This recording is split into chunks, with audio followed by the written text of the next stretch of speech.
I'm Kate. And I'm Jamie, and this is Creeps and Coffee, A show where we talk about the creepiest crime cases around the world. So, let's grab some coffee and have a chat.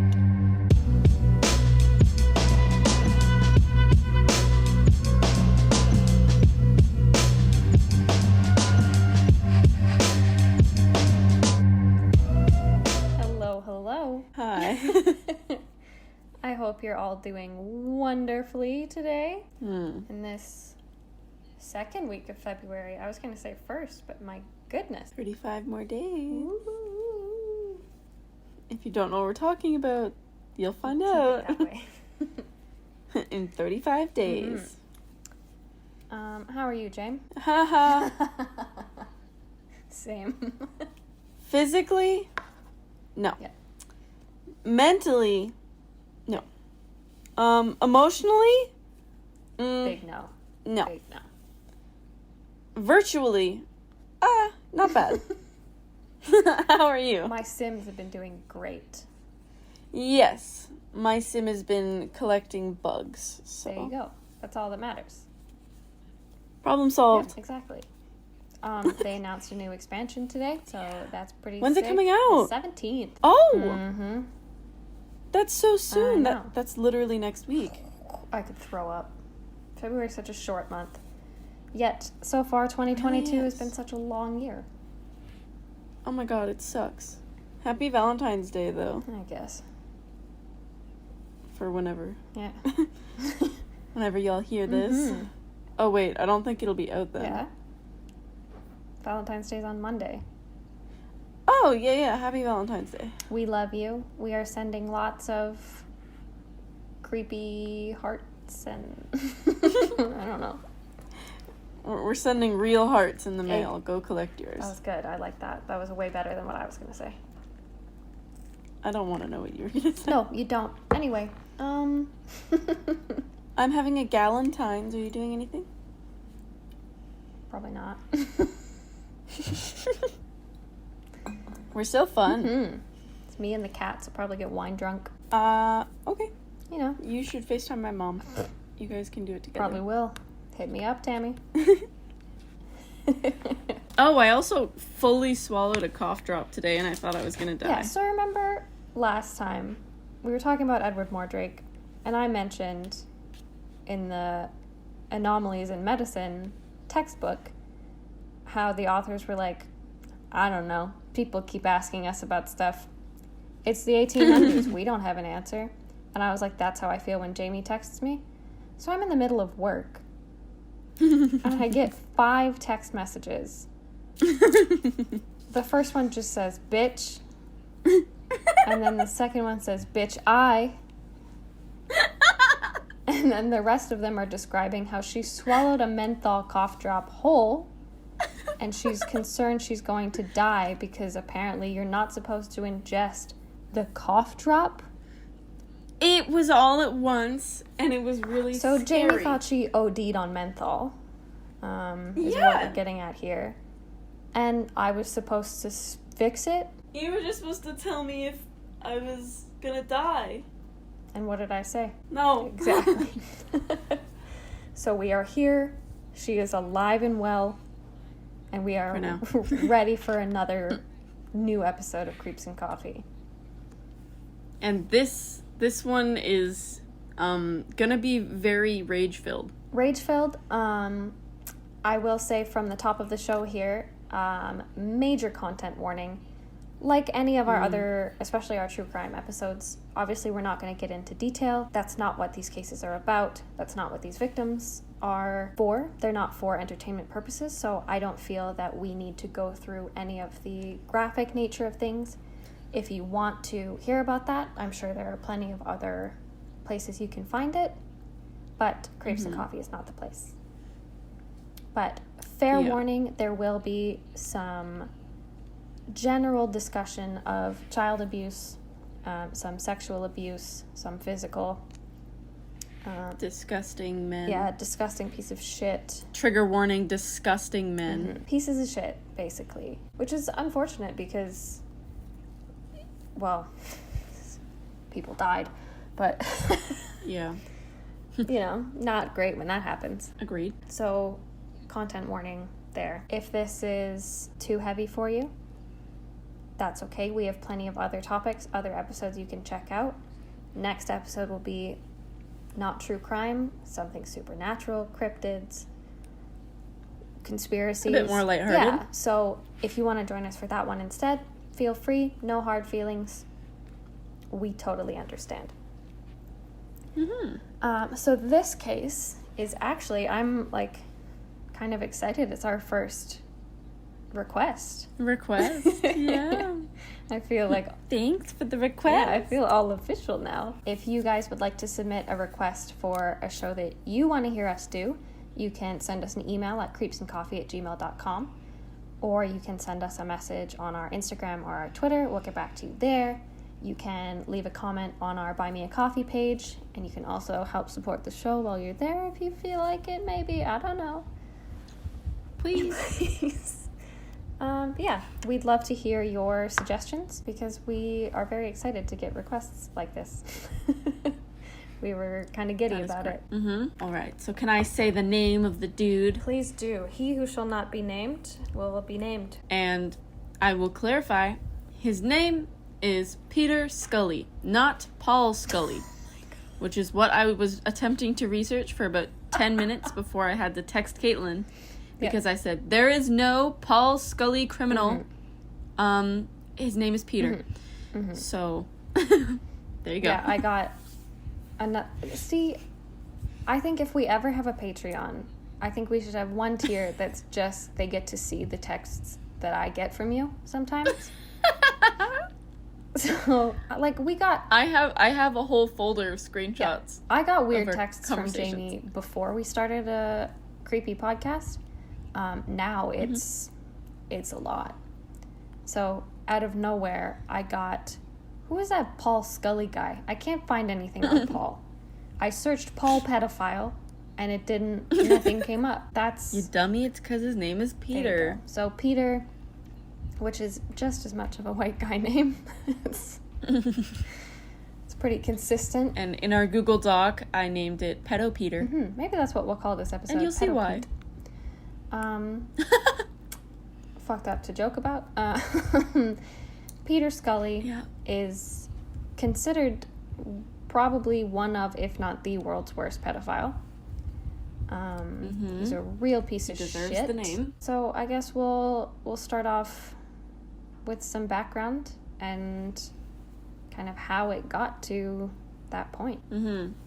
So Caitlin, you want to give us the psychological background and history and all the stuff you love? Little old me, I guess. Okay, so our case this week takes place in the lovely land of Melbourne, Australia. I love Australia. Jamie and I discovered that neither of us can speak in Australian accents, but we sure love to try. We like to say, nar. I'm nar. And that's all we can say. That's not true. I can also say, hi, we're 5 seconds of summer. That's all I can say. I can't really say that. So, anyway, Australia's a... Nar. Australia is a beautiful place, but its history is not forgotten. That many criminals were shipped to Australia from... Jamie's learning this fact for the first time. Australia was founded as a place because that's where they would send the overflow of prisoners, like the worst prisoners from the UK prisons. They would send them to Australia, and it was basically like a jail island. I wish you guys could see her face. This is incredible. Really? Yeah. So, as wonderful as Aussies are now, and like Canadians and Aussies are like very on the same page. Okay. It was a bit of a rough start, we'll say. Also, can't forget the man-eating spiders that are there. Oh yeah. And the box jellyfish and the sharks and the alligators and... Ever seen a kookaburra? Maybe? Demons. Kookaburra. I don't handle birds Definitely did not spell that right. It says there aren't any matches for your search. How do you spell Kookaburra? A few moments later. well. Yeah. Yeah. I'm watching one eat another bird. No. Anyway, so Australia's got its ups, it's got its downs, and it's got Peter Scully, born on January 13th, 1963. January what? 13th? That makes him an Aquarius. Sure. I'm really good at pretending all I to have know to add. things about astrology. I just Googled it. So January 13th, 1963, Peter Gerard Scully is born, which is one of the whitest names I can imagine. Peter Gerard. That's coming from two Yeah, that's coming from Caitlin. pasty So, and Jamie. yeah. Classic story. Seemingly normal guy. As he got older, he played sports in school. He was a bit of an athlete. But his fellow students said he had a bit of a hard time getting a girlfriend. And you know what? That it is what it is. Sometimes high school's a rough place. Mm-hmm. Sometimes you don't have your first kiss till you're 17. You know, it happens. And there's no judgment there. But for Peter, it might have been a bit of an indication of how little respect he had for relationships. Okay. But despite that, somewhere along the line, Peter got married. He had 2 kids. He had the white picket fence. The Australian version of it anyway. So they were living in a suburb of Melbourne that I cannot pronounce. Narwarren. Yep, there you go. I looked up how to pronounce it and I still couldn't, so sorry, that's what you get. You know what? I don't even have the balls to try, so kudos to you. Thanks. That's me. Balls. That's my girl. Balls. You're saying? Anyway, so seemingly perfect life. When the kids were very young, he got caught up in a little bit of a property scheme. So he, accidentally defrauded 20 investors out of... I hate when that happens. I know. How do you ever just slip and, like, lose $2.68 million? Because Peter sure did. It happens. Happened last Tuesday. Yeah. That's why we have a Buy Me a Coffee page. So, in order to avoid going to jail for this property scheme, like, you know, a respectable citizen would do, admit their wrongdoings, Peter left his family, picked up, abandoned them, and went to Manila in the Philippines. Natural progression. Keep in mind, not Filipino. It's not like his heritage was from there. Just a creepy dude with an Asian fetish, unfortunately. And that is what led him to meeting a teenage girl who he called his girlfriend, whose name was Ling. Here's the thing. Tell us. People have alternative sex lives. I get it. Like, there's some... how do I say this? There's some out there concepts to the average person, but you know what? It's not hurting anybody. They're having a good time. Peter was not quite at the point of not hurting anybody. When it's 2 consenting adults, Great. do whatever you want. However, this is a little more than a swingers party or a swingers session. Peter got really into hanging out at sex parties and pimping out his teenage girlfriend, Ling. So Which is illegal in multiple ways. Yeah, lots to unpack there. We don't have time to do all of it. So he, at a swingers party, for those of you who don't know, you basically swap partners. or you have a threesome, whatever it may be. It's sort of like in The Sims when there's like a free love thing going on and everybody just has sex with everybody. That's a thing? Yeah. Why have I never seen that? Clearly we're playing different Sims games. I'm collecting insects. It's warm in here all of a sudden. Anyway. Okay. So at these swingers parties, it's all consensual. That's the key. Everyone has to be having a good time or it's not fun for anybody.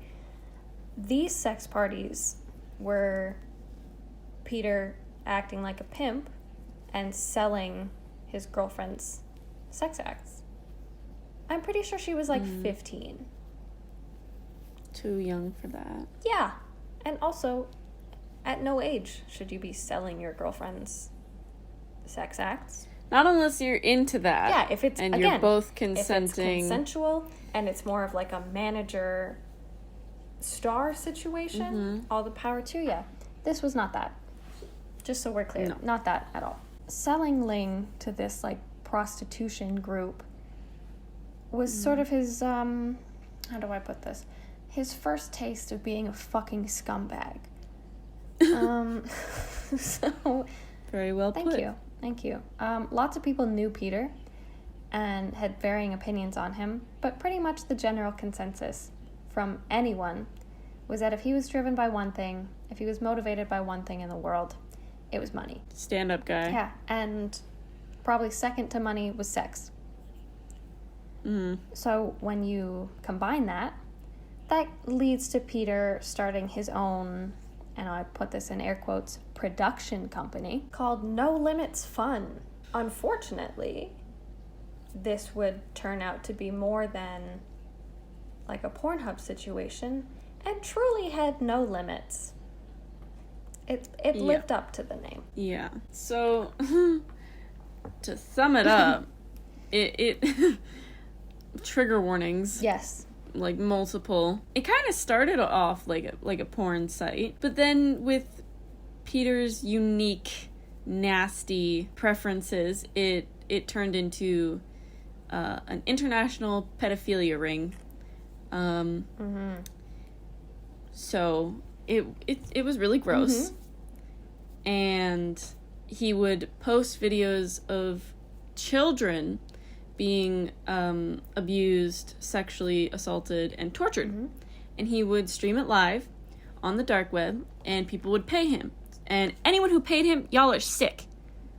You should be in jail too, you nasties. Anyway. And just thought I'd throw that in there. According to an interview with 60 Minutes Australia, they had 5 houses where poor young girls were kept, and at least 15 different filming locations. Like, people have to know what's I going on. hope y'all die. Yeah, if you have at least, like, that's like 15, 20 different spots where this is going on. Come on. There's neighbors, there's production crew, like, why is no one tattling? Come on, Just have a heart. Somebody do the right thing. And nobody does, which we'll get into that, but apparently Scully thrived on finding young, quote-unquote weak and vulnerable victims, these young children, and going up to the parents and saying, oh, like, I know you guys really need money, I can help them, I can provide food, education, like, clothing, like, I'll take care of them. And I want people to picture this. Sorry to interrupt. But Go I for just it. realized, if you think about it, this is the Philippines, which is, on average, not one of the more rich countries in the world. There's plenty of poverty and plenty of people struggling. You're a parent. Your young daughter is living on the streets with you pretty much in like a small hut, maybe sharing a room with many other people, siblings or not, who knows. And this well-off white man strolls up and offers you the world. Like, this is not on the parents for giving up their kids, because that's not what happened. These parents were at the point where they felt their child would be better off with this stranger than living on the streets in poverty and in situations where they could be assaulted on the street. They didn't know that they were handing off their children to a monster. They thought they were sending them off for a better life. Which makes sense. And I think if I were to be in the same situation, I think I'd probably do the same.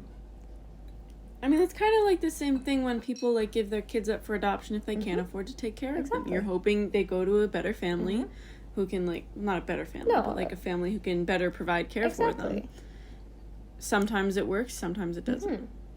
But if this man who portrays himself as a philanthropist is coming in and offering the world to you for the betterment of your child, you'd feel like a shitty parent for saying no, I would imagine. Yeah. And I think maybe what also could have sold the parents more is that he also had two female accomplices who helped him. And so as a parent, maybe you see some guy off the street says, I can give your kid a better life, and you think, no, that's sketchy. But if he's with, women, two Filipino women. Yeah, so then you're thinking, oh, like, well, they're okay, so maybe my child will grow up to be like them. Like, it'll be fine. Which is, unfortunately, a nasty tactic that people do in, like, sex trafficking rings and kidnapping schemes. They use women to lure other women. And that's really sad. And I hate it. And, unfortunately, these people were not good people, because not only did they help him get victims, but they also participated in his videos. And I think that's such a weird, almost like a cognitive dissonance for trying to come to terms with cases like this, because obviously these women are, like, it's a disgusting act, and they know that it's wrong, and they're helping anyway. But you also are stuck looking at the fact that these women are also more than likely being abused and forced into things and threatened. Yeah. And then you're sort of stuck with this juxtaposition between the moral good and morality in general, and knowing that something is wrong. It's a circle. Like, what, the cycle of abuse or whatever. But that doesn't dismiss the fact that they're fucking awful. Just throwing that out there. Because I'm going to be honest. I understand being coerced into stuff. However, if I am seeing someone and they decide, hey, I'll kill you or you have to participate in pedophilia, I'm going to say, great, tap me out. Yeah, I'm going to be like, nah, I'll do this on my own. I would rather die. Yeah. I'm like, no thank you. So what's up? Like, yeah, what the fuck is up with that? Yeah, unfortunately, he didn't always stop at torturing the children. There are cases of killing as well. Apparently, I don't think it's confirmed, but Scully reportedly strangled an 11-year-old and then buried her body under his house. I wouldn't be surprised. Excuse me? I wouldn't be surprised in the Squeeze slightest. me. But that's the thing too, like, how many people would have known that happened and not a one said anything? Yeah. Like, this is an 11-year-old girl. But there again, imagine being the parents. You send your daughter off to get this better life. You anticipate that she's coming back one day, and she doesn't. Yeah. And you have no answers for that because this piece of shit couldn't respect the existence of this child. I don't know. It makes me very mad.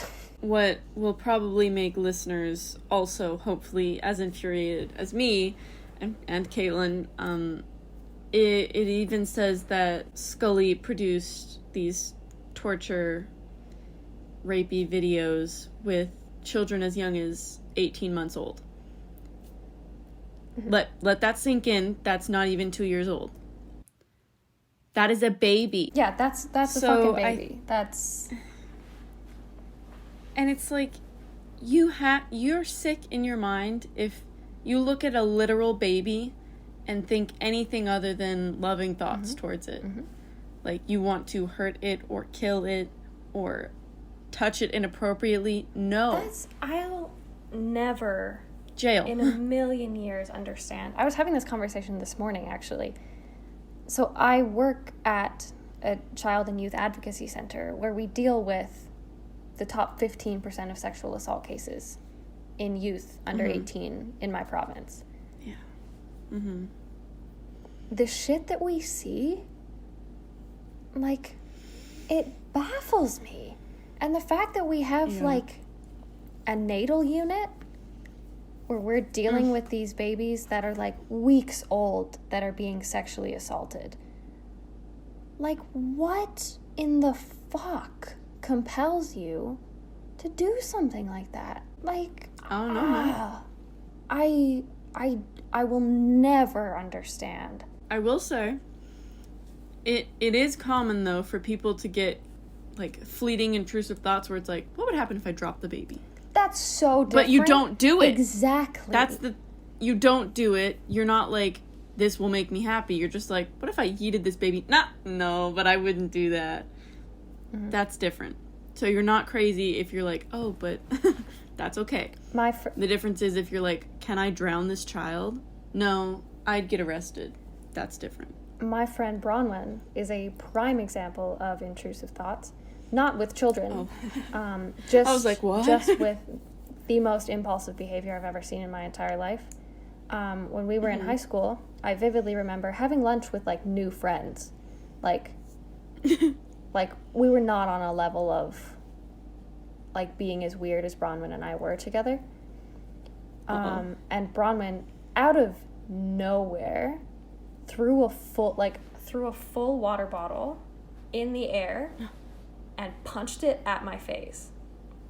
And then instantly was like, oh my God, I'm so sorry. And I was sitting there stunned. Like, my nose is... The woman was too stunned to speak. Exactly. And she was like, I just can't control my impulses. My brain was like, I need to hit Caitlin. And I was like, okay. Sure. Thanks. But, like, shit like that, that's a story you can tell in the future. Not, I'm gonna make a porno of an 18-month-old. Like... Yeah. So let's talk about that, shall we? Yeah. So apparently the most disturbing, haven't seen it, never will.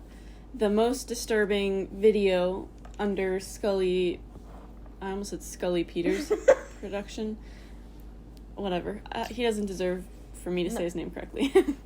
Was called Daisy's Destruction. And this was of the 18-month-old, right?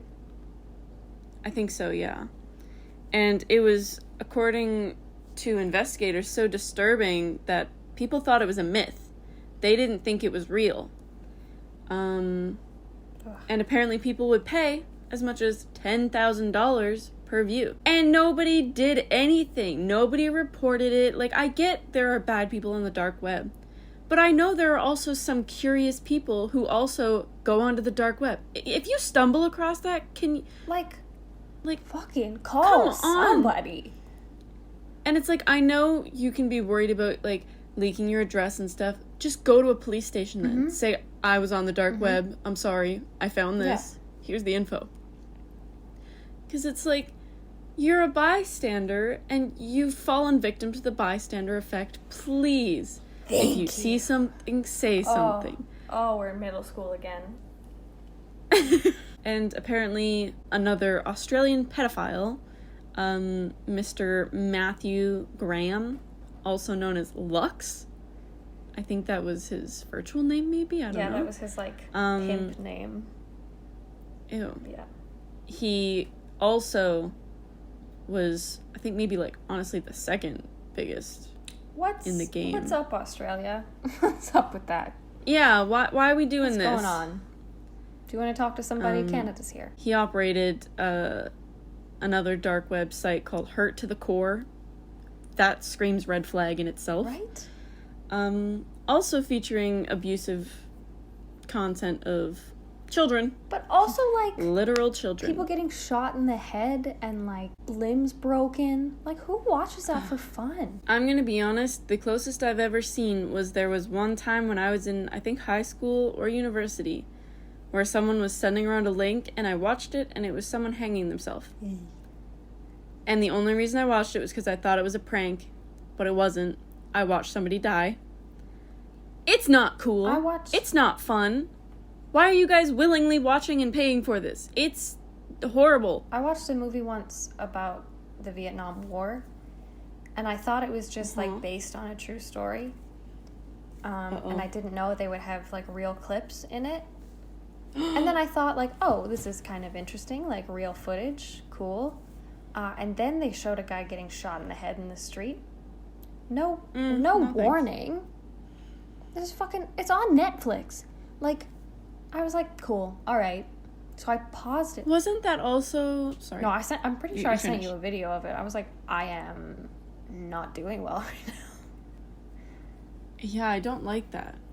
But wasn't there also a movie about, like, the Holocaust that also had real...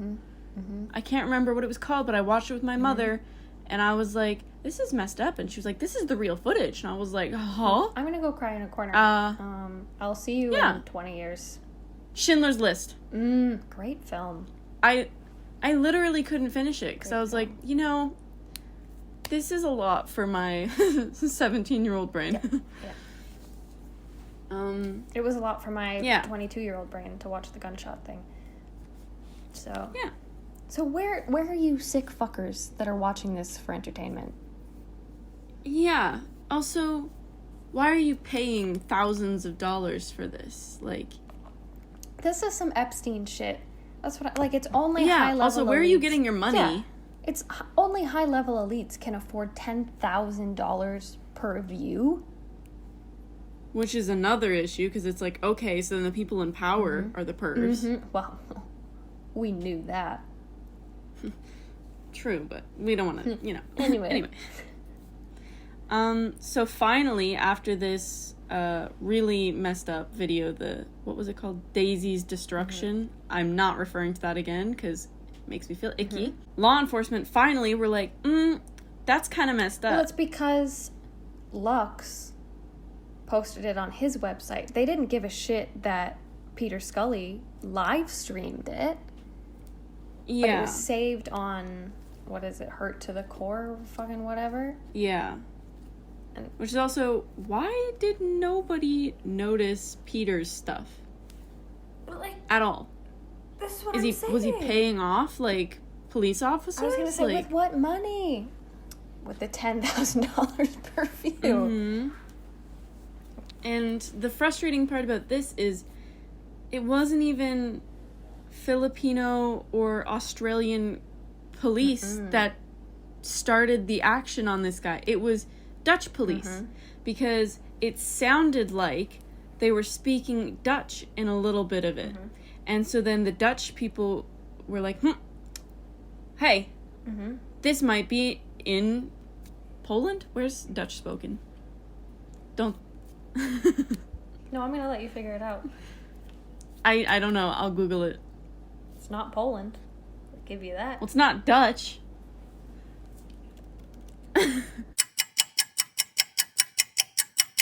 The Netherlands? And Belgium? Belgium is like a mix of Dutch and French.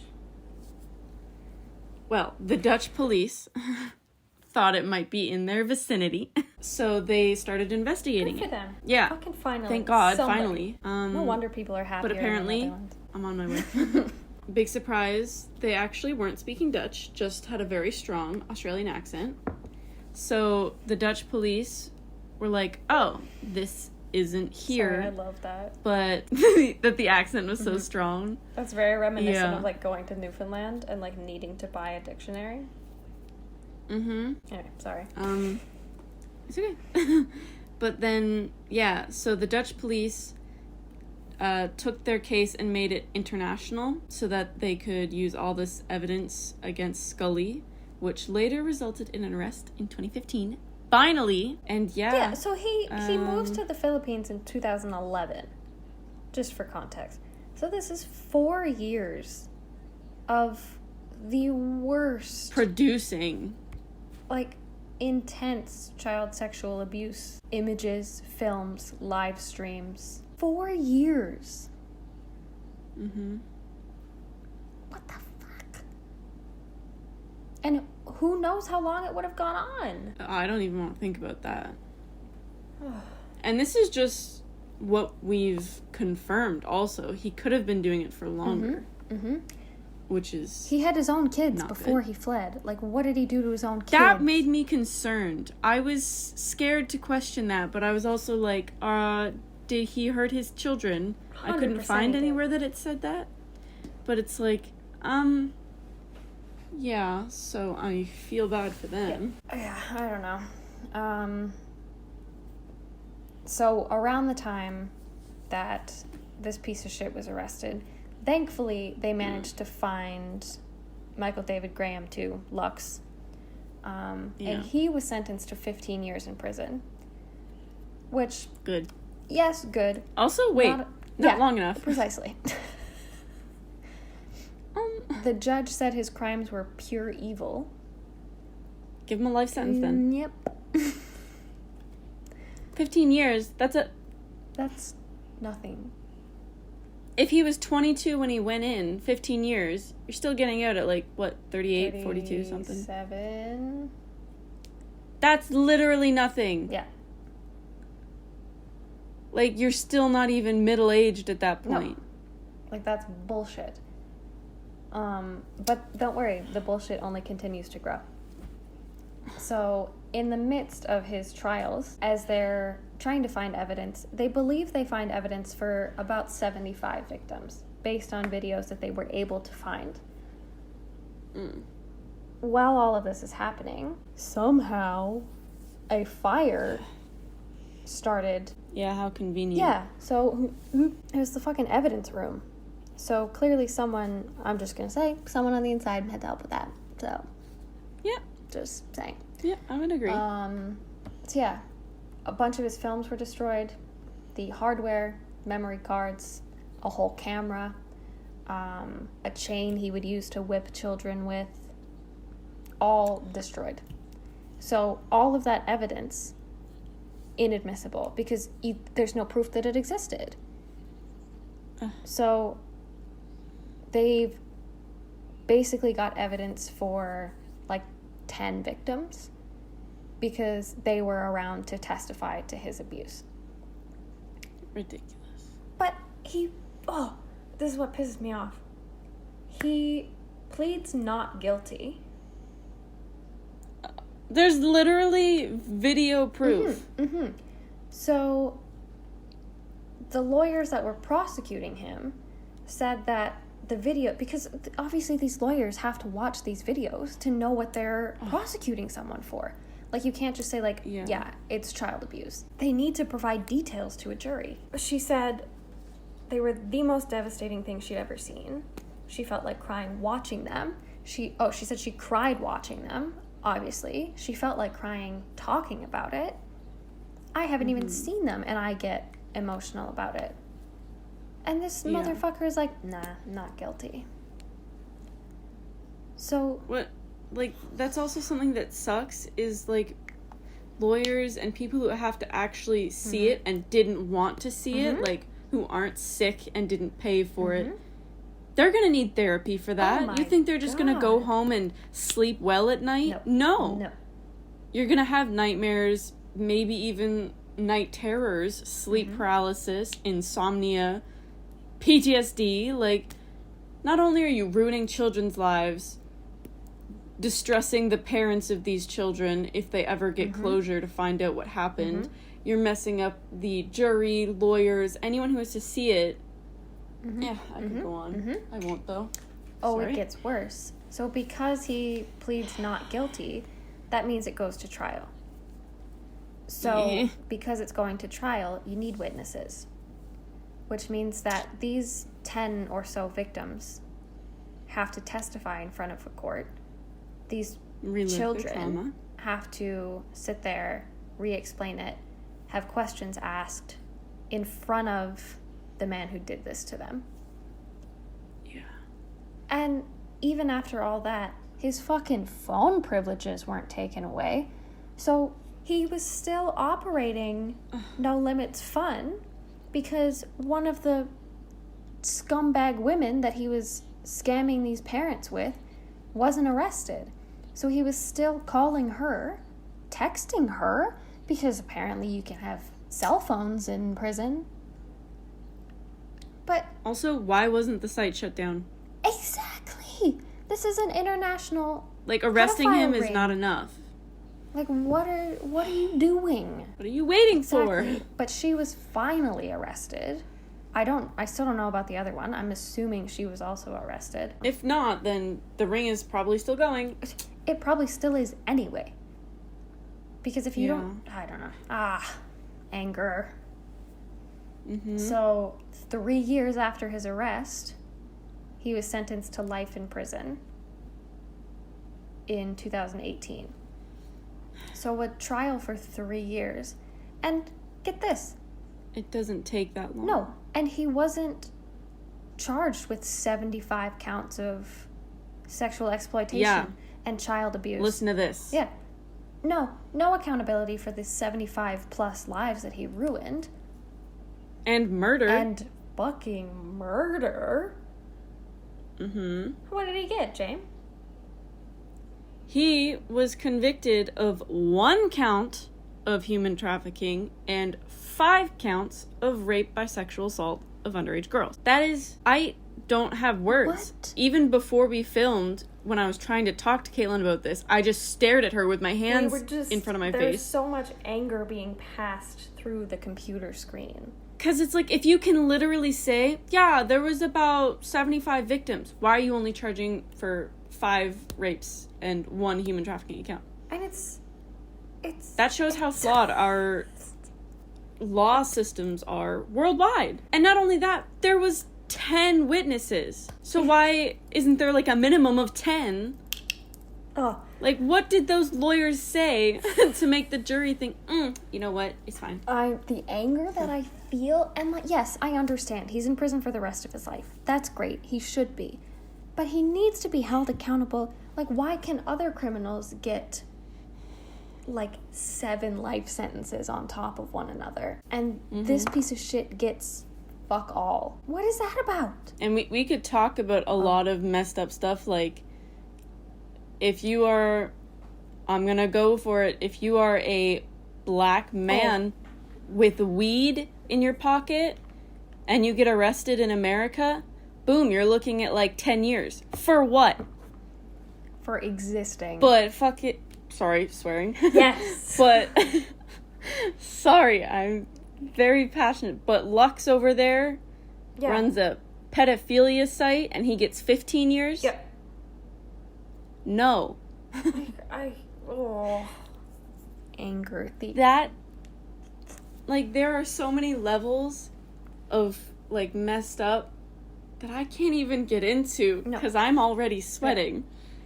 And the issue is, Anyway. this is the Peter Scully, the women he worked with, the guy that ran, what's his fucking, Lux. These are 4 people out of what is clearly a ring of significantly more. Mm-hmm. That are not... And they're not all in prison. They're not dealing with any consequences. The Philippines has such a high rate of child abuse and sexual exploitation, not just of minors, but of women in general. Yeah. And, like, it just baffles me that no one is doing more about it. I will say that he's pending trial for other charges. Fucking whatever. But it's been years by now. Like, almost 10 that was years. 2018. What are we waiting for?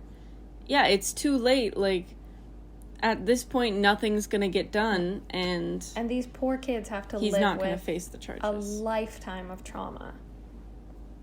Mm-hmm. And he gets a cushy prison cell and a fucking cell phone. And he gets 3 square meals a day and health care. And soap to clean in the shower, which I very promptly hope he drops. Oh, I hope he's somebody's bitch. Yeah, I hope he's not in, what's the one where you're alone? I hope he's not in solitary, so people can beat him up. Mm-hmm. I'm sorry to be mean. But you know what? But I'm not sorry to be That's mean. another thing I can rant about for a second, because most of the time, pedophiles are automatically put into solitary because they know that They don't deserve that. they know that the general population is gonna fuck them up, as they should. Like, let it happen. I'm not one to fight violence with violence, but man, some people need to get their asses kicked. Yeah.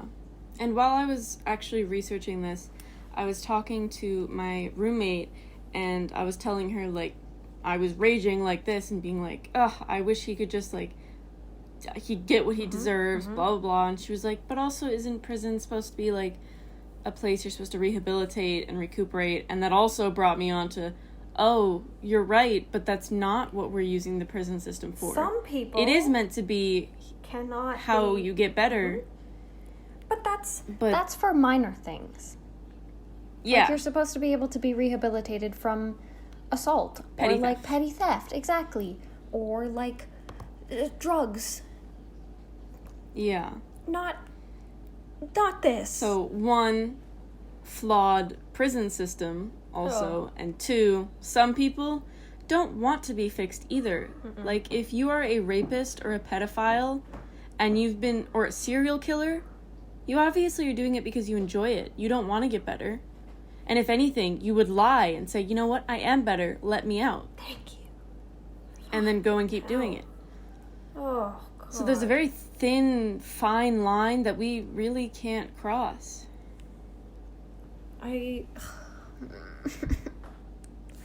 Oh, it makes me angry. This is just a lot of us being angry and frustrated. Yeah, but my therapist said that anger is good sometimes. So. Fantastic. We're doing really good then. Oh, you want to hear some anger? Isn't Peter writing a book, Jamie? Yeah, I was literally about to say that. So if anyone was wondering, Peter said, you know what, while I'm in prison, I will do a tell-all journal.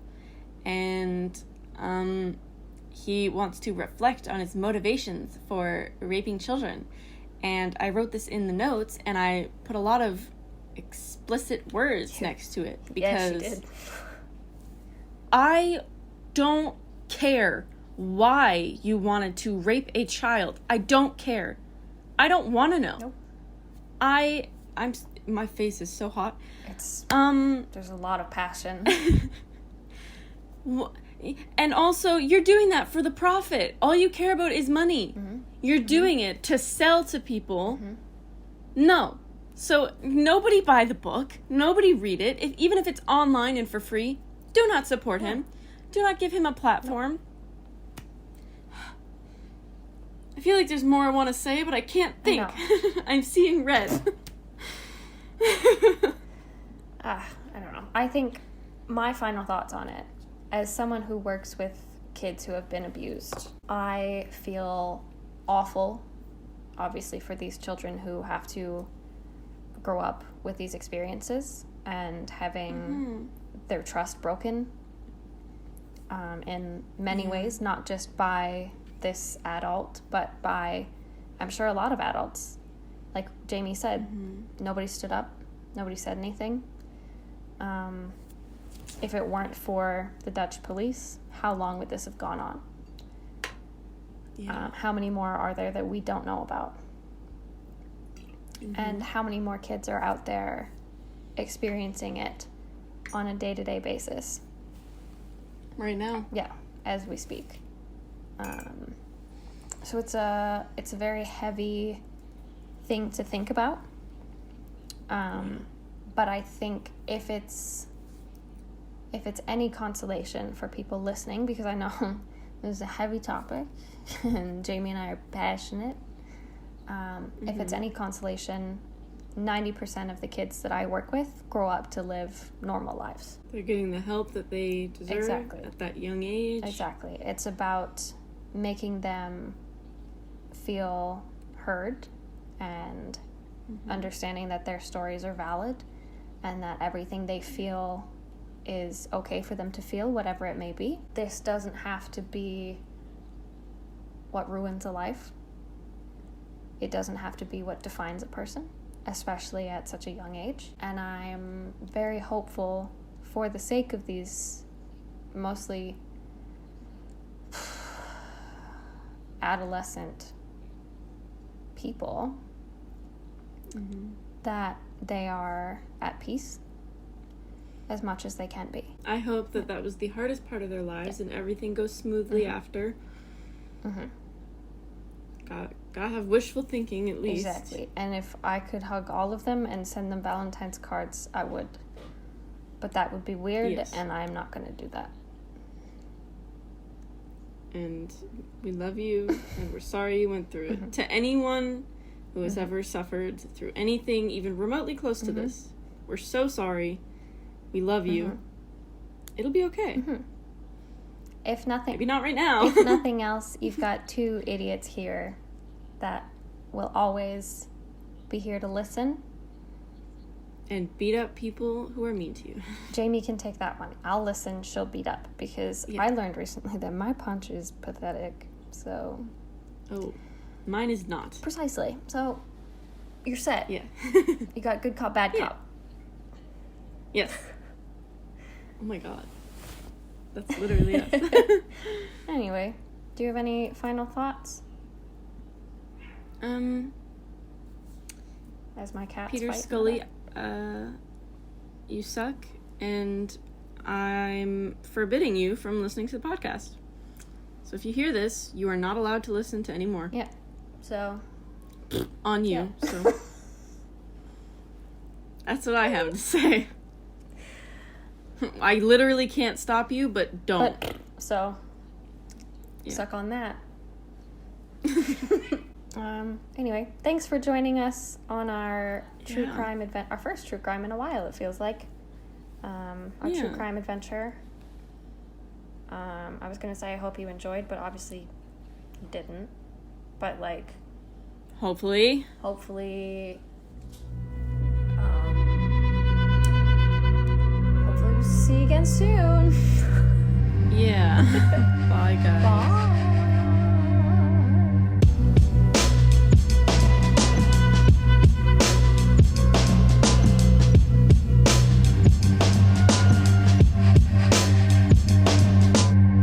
Creeps and Coffee is produced and edited by us, Kate and James. Our theme music is Stuck in a Hole by Dated. For more information on where to find them, check out the link in our show notes. And to connect with us, follow us on Instagram and Twitter @Creeps and Coffee.